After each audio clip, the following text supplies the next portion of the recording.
So far in this birth course, we have gone over a lot about how you can prepare your mind for birth. Things like uncovering your fears around birth, understanding what God really says about birth so you can fill your mind with the truth about birth, and creating your birth plan so you can have the optimal experience for where you want to give birth and who you want to be there. All those things are extremely important when it comes to having a successful childbirth experience without burdens. But there's no denying that birth is a very physical act.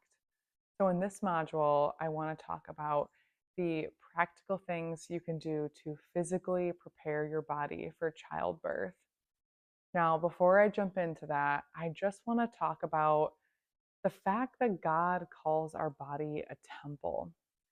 Now, in 1 Corinthians chapter 6 verse 19, it says, "Do you know that your body is a temple of the Holy Spirit who is in you, whom you have received from God? You are not your own. You are bought at a price. Therefore, honor God with your bodies." This is just so important to me because not only do I take care of myself when I'm not pregnant, but when I'm pregnant, this is a time more than ever where I feel like I really need to be treating my body as a temple and being conscious of what I'm putting into my body and how I'm treating my body physically. Now, I think a lot of what society will say, and even what doctors will say about what you put in your body during birth is that, or during pregnancy, is that it doesn't have that much of an impact on your baby growing in utero. And that is honestly not the truth. That is not the truth about how what you consume and how you take care of your body physically can have a direct correlation on the outcomes of your pregnancy and birth. Things that can be avoided, like gestational diabetes or preeclampsia, things that have that your physical body has a reason to cause those things to happen. So this is why I like to go over the physical things you can do to prepare for childbirth, because not only are you setting your body up for success for birth, but you're overall helping your health and you're helping your baby's health. So the first thing is probably not really a surprise, but it would be exercise. So anything that is going to help you build muscle, aerobic exercises, resistance training, anything that will help you stay active in pregnancy. I don't like to overcomplicate exercise. I think it can become overwhelming, especially when you're pregnant, if you're tired as in the first trimester, or if you're more tired in the last trimester. It doesn't need to be overly complicated. Just doing stuff that can keep your body physically moving will be so helpful. One of the things I love to do in pregnancy is simply walking. Not only does this strengthen your legs and help provide cardiovascular endurance, which is very helpful for the physical act of labor, but staying moving, doing something like walking, will actually help your baby stay engaged in your pelvis in the optimal position, especially as you grow and start to get bigger. So, this is one of the biggest reasons why, again, not only do I want to stay physically fit to feel good, but it can help improve things like your insulin sensitivity and how your body reacts to glucose, which has a direct correlation with gestational diabetes, but it has a direct impact on how your body is presenting inside of you, which can have an impact on your labor.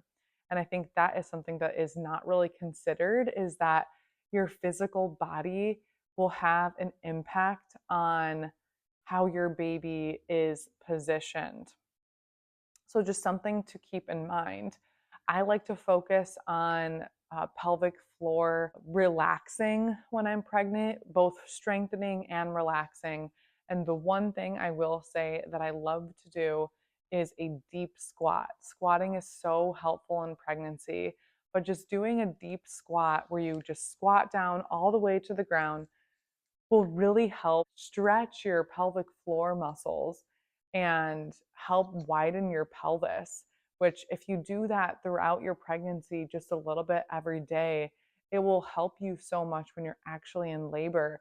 If you try to just jump right into that position and stay there for 5, 10 minutes long, it is pretty hard. It doesn't sound hard, but it's pretty hard to stay there in that position. So I try to do it throughout my pregnancy to, again, keep my pelvis wide, keep the baby engaged in optimal position, and really keep all those muscles nice and stretched and relaxed throughout my pregnancy. So when it comes time to being in labor, I have no problem doing that. The next thing is eating healthy. Now, I kind of already alluded to this, but what you put in your body has a direct impact on your baby. This goes back to, there's no barrier between your baby and you. What you put in your body, your baby is also getting. So I am very careful about not having a lot of artificial ingredients. I try to keep my diet full of whole foods, so avoiding things like artificial sweeteners, preservatives, artificial dyes. I stay away from all of that when I'm pregnant and really try to eat whole foods throughout my pregnancy. Shoot for around 100 grams of protein a day to help my baby grow. Protein deficiency is also linked to a lot of reasons for preterm birth. So I use that as a motivation to get my protein in every single day. One of the things I do, just a tip for you, is to add collagen to basically anything. You could add it to water if it's unflavored. You can add it to coffee, oatmeal, muffins, smoothies. So I use that as a way to up my protein throughout my day. Drinking water is extremely important in pregnancy. Not only will this help with things like digestive issues, constipation is pretty common in pregnancy. So making sure that you're hydrated, not only hydrated, but having electrolytes in your pregnancy is going to help a ton with things like muscle cramps, fatigue, all of that. As far as specific foods, I mentioned things that I like to avoid in pregnancy. But one of the things I will mention that I love to eat in pregnancy is dates. And you may have heard this before, but there's actually research that shows that if you consume dates, it will help keep your cervix soft or help with cervical effacement when it comes time for labor.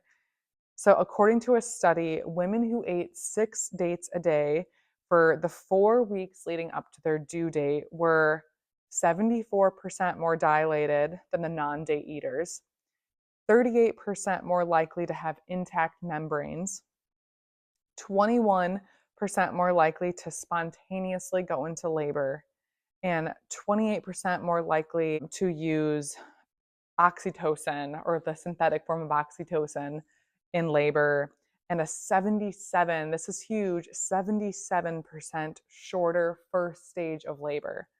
Now, I mentioned that my labor was 8 hours start to finish with my son, and I pretty much went directly into active labor. I sort of missed all of the early labor, and I do attribute not only the date eating along with everything else that I did, but I absolutely am an advocate for eating dates. I think it made a huge difference for me. Also, dates taste amazing. There's lots of things you can do with them. If you don't like them, you can put them in smoothies. But there's a lot of really delicious recipes out there and ways that you can get your dates in throughout your pregnancy. The next thing I would recommend to physically prepare your body is to see a chiropractor. Now, you want to find a chiropractor who can see a pregnant woman. Just do your research to ensure that you find the right one, the right fit for you. But I mentioned this with keeping your body physically active and moving will help your baby engage in your pelvis and be in an optimal position. But seeing a chiropractor and keeping things aligned in your body physically will also help a ton with fetal presentation. It'll also help with keep your ligaments and muscles loose to help the baby stay in a proper position. During the end of pregnancy, I found this extremely beneficial as I was starting to get bigger. I really started to up my seeing a chiropractor. Around 20 weeks, I was going at least one time per week. It helps with any sort of pains. Again, a lot of times women feel pain in their back or just feel discomfort in their hips, and it can be due to misalignment. And the longer your body is misaligned, the more likely it is to create tension and muscle imbalances. And it's really, really important to keep all those muscles balanced to keep your baby in the right position and to help you not have a very long, drawn out labor. I think this is something that's really overlooked is that a lot of times a stall in labor or a labor that lasts a really, really long time is due to the presentation of the baby. And again, we can't control every little thing that happens in labor, but we can definitely help improve our chances for a faster labor, improve our chances of keeping our baby in an optimal position by doing things like exercising and seeing a chiropractor. Along with that is massage. Now, I think everyone has probably gotten a massage at some point. If you haven't gotten a massage ever, I hope after you take this module that you schedule your first massage. But prenatal massage is another game changer. And I did this very often as I could financially, but I did make it a priority because I knew how it could impact my body and my baby in utero. And I specifically got or found a massage therapist who could work on my belly. And she worked on all of the muscles around my belly, my hips, my back, my butt, which all connect to your pelvic floor.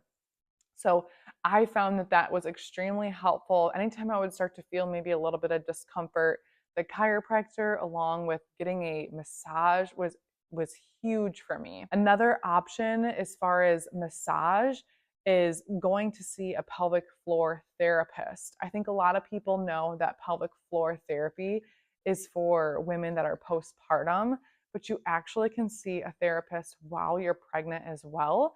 And this, a lot of times, will be covered by insurance. So if finances are something that you are being very conscious of, or just don't want to have to be paying a lot of money for a massage very frequently, you can see if you can see a pelvic floor therapist. And a lot of times they will also do techniques very similar to what I'm mentioning that can help keep all of those muscles around your belly, your pelvic floor, nice and loose and relaxed so your baby can be in an optimal position. My last tip is to take baths. Now, a lot of people, I think, avoid taking baths because of the worry of the, too warm of water, which is an actual concern. So I will say, obviously consult with your provider before taking a bath and make sure the temperature is not too warm, especially in your first trimester. But I did take baths very frequently during my pregnancy, and I attribute that to a lot of great outcomes in my pregnancy and even in my labor and delivery as well. For the obvious reasons, it helps relax your muscles and keep them loose. But if you add things like essential oils, it can just help overall with that relaxation. Add Epsom salt. Epsom salt will increase your magnesium, which is very helpful for the magnesium in your body and just muscle cramps in your body. And as far as being in water will also help improve lymphatic drainage.